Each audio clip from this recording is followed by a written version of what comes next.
If you're banned on Roblox for whatever reason, but more importantly on enforcement, and every appeal you're sending is getting rejected automatically with the same AI appeal message or even a human appeal message, this is the video for you. I'm about to show you the method how to formally dispute Roblox, and it's in Roblox's own terms, so they cannot reject this. What is an MIDR in the first place? So basically, an MIDR stands for Mandatory Informal Dispute Resolution. Before you start going to court and doing this big messy battle, it's attempted as like a good faith way to settle a dispute between user and Roblox. Because let's say you get falsely banned for something you didn't do or something someone else on your account did, you got hacked, whatever the reason is, and you think that you need an answer because their appealing process has just been rejecting you over and over, and you really need an answer because this is your account that you spent money on, spent time on, and you don't want it to just go away just like that. So that's why it's important that you file an MIDR when things get to this level. So when someone should consider it is, I tell you to exhaust the normal appeal process first.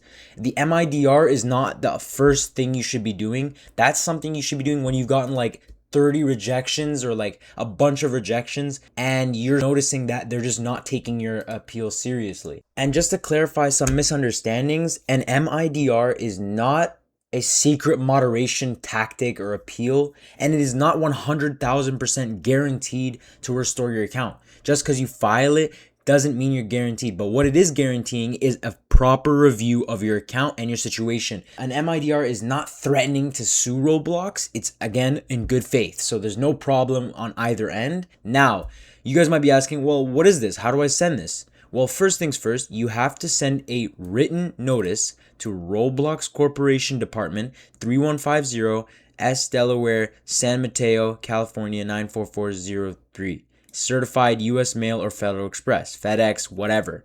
Just ship it there and it's got to be proper. Now, you have to give your Roblox username, any email or billing address associated with your account. This is something that is related to your account. So for example, if I put my email in my account and it's jamessmith@gmail.com and that's linked to my account, you need to put that. You need to put your name, contact information of the user counsel, and if the user is represented by counsel, if you do have a counsel. If you don't, then don't put this.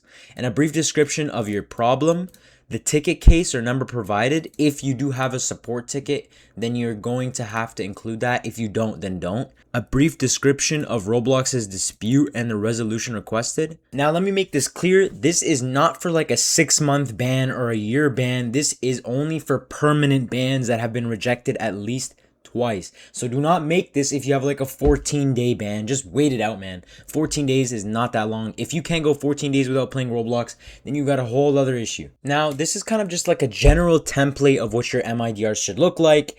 And it doesn't have to be crazy formatted, and it doesn't have to be bolded or anything. It can just be Arial 11 as the font. So my name is not James Mindy, but I'm just using this as an example. So for example, I put James Mindy, my account name, my email that's linked with my account, and the billing and mailing address up top here. I'm going to put the date. Today is August 17th. Roblox Corporation, the legal department, blah, blah, blah, the address, and then we're going to do RE, the Notice of Mandatory Dispute Resolution, MIDR. Dear da-da-da, you're right, under section 13, the dispute concerns the termination of my Roblox account, Siltrant, based on an alleged association with another account. So this is for an enforcement ban, which basically means that you avoided a punishment or in relation to an account that did something bad and use an alt account to evade that punishment, right? This is basically just in a formal way you're describing what's going on and what happened, why you're disputing your ban. Then you're going to move on to your account information. Again, your full name, Roblox username, email, billing address, and then you're going to give your support case number. Basically, your support case number is from your appeals. So for example, if you have a human appeal and they give you a support case number, you're going to want to insert all of them here. And then you're going to tell them, I'm not currently represented by legal counsel, because the majority of the people watching this video probably aren't. If you are, then you're going to put your legal counsel that you're represented by. And then you're going to give a description of the dispute on blah, blah, blah, the date of the determination. So I'm going to go back to my page. I'm going to see the date was December 11th at 4:30 a.m. You're just going to give that date over here. And my Roblox account was terminated. So basically, this is the account is talking about this, referencing that. So this is just again saying, it's saying my account is linked to this banned account and the original account could appeal the underlying violation. And you're saying I'm disputing the account association. That's the most important part. You're saying I don't own it, I don't operate it, I don't control it, I've not used my account to do this. nor have I intentionally provided another person with does not belong to me. I believe my account was incorrectly associated with another user. Now you're going to look at previous attempts to resolve the dispute. So this is talking about your support tickets, other case numbers, or even your bot ones. I submitted an appeal that I don't own it. My appeal was rejected, closed, or just unresolved. You can put one of those three. Don't put all three. I made additional good faith attempts to clarify that the linked account doesn't belong to me, and those attempts did not fix the problem. Remember, this is for an enforcement ban. So if it's for like a CE ban or something else, you're going to have different reasons and you're going to be describing different things. But the overall structure is going to resemble this. Next, you're going to give relevant support case numbers. So like the case number 1, 2, 3, 4, 5, 6, 7, 8, for example. And then the date that you opened it, or the date that you that's just on the thing. And then if you have any other ones, you're going to add all of those.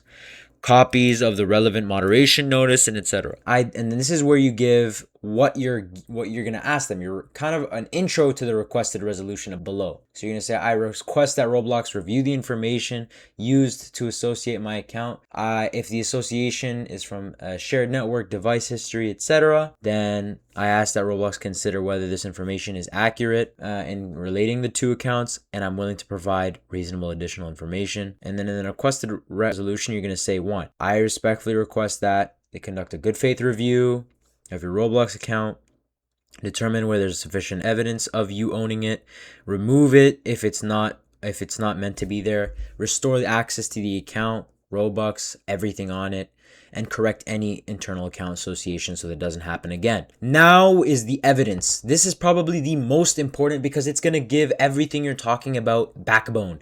It's not just bullshit anymore. You could say whatever you want in an MIDR, but the evidence is where it makes it different. So you're going to give screenshot of your account termination, a screenshot showing the alleged linked account, copies of previous Roblox appeal responses. So for example, all of these, you could go and just screenshot the same thing and it's all the same for me. But if you have a support ticket, you should probably go and put these in here. Copies of, you should probably put the case numbers and the correspondence as well. And any relevant evidence, anything that's going to help you. For example, if it's a CE ban or a chat ban or something, you got banned for saying something, you can give proof as to you not saying that or saying that it wasn't you, or you can give time stamps for when you weren't using your account. Now, MIDR communications. I'm willing to participate in the MIDR good faith, and this is basically just assuring Roblox that we're all good. We're all just here to do this in good faith and just get my account back. Respectfully requesting things, nothing crazy. And then you're going to put sincerely, your signature, and I want you to go online and actually go find and write your signature and put this in here. And then your name, Roblox, and your enclosures, exhibit A to E, for example, this. That's all you need to write. You obviously, it's not going to be only 4 pages if you have a good amount of evidence, and it's not going to be only 4 pages if you have to explain in detail what's wrong with your account, because for an enforcement ban, it's not going to be that crazy. I'm going to put this format in my Discord. I want you guys to join my Discord and just copy it. Make sure that you don't put too much evidence. Don't put like 80 screenshots because Roblox needs to be able to actually read what you put. And you don't want to put like a billion screenshots and it's just unreadable, a bunch of extra yap, and it's not communicating what you're saying. Like, treat this like an essay, something you're submitting to school or submitting to your teacher, because your teacher's not going to want to read a bunch of unnecessary garbage. So before they receive it, they have to actually answer you within 60 days to when Roblox receives the notice.